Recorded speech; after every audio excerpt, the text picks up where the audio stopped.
Good evening, and welcome to Tuesday's edition of the Regional News. I am Antonio Day. We begin with news in Haiti. The United States says that Haiti and the international community must work together to deal with the terrorist gangs operating in the French-speaking Caribbean community country, following last weekend's massacre in Labadri, which left more than 40 people dead.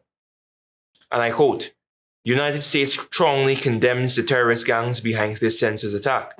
Haitians and international community must work together to stop the terrorist gangs that continue to cause death and destruction with no regard for their compatriots or their country," the country stated. Criminal groups affiliated with the criminal coalition FIFAM are being blamed for the massacre as they fired indiscriminately at residents they accused of being police informants.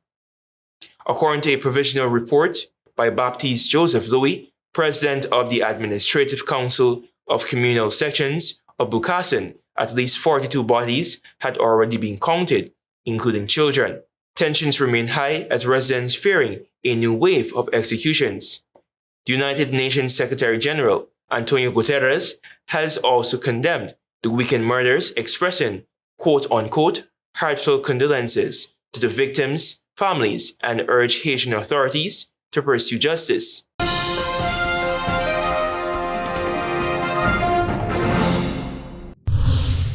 Continuing with news in the region. The ranking member of the United States Senate Armed Services Committee, Jack Reed, has strongly condemned the U.S. military strikes in the Caribbean, as President Donald Trump on Monday disclosed that he has ordered a strike on a boat allegedly carrying drugs from Venezuela, killing 3 people on board. President Trump's actions are an outrageous violation of the law and a dangerous assault on our Constitution, said Reed, adding that no president can secretly wage war or carry out unjustified killings.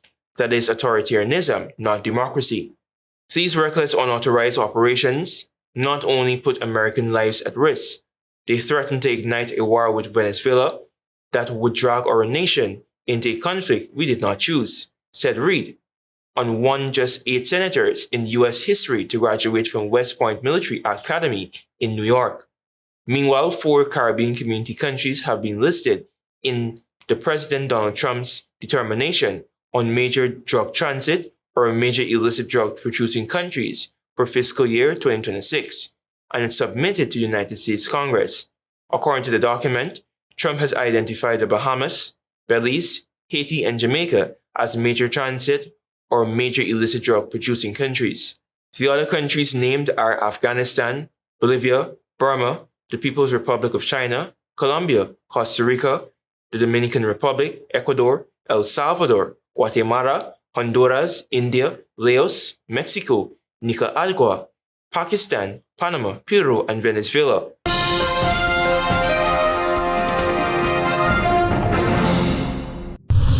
And finally, with news in Trinidad and Tobago, President Nicolas Maduro on Monday questioned positions adopted by Trinidad and Tobago, accusing the country's Prime Minister, Camille Cesar, of making almost like a declaration of war against the South American country.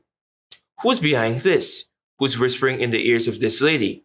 How is she able to declare this war? Maduro told a news conference linking Cesar's comments to United States Secretary of State Marco Rubio, whom he described as the Lord of Death and War of Hate, and accusing him of spreading violence.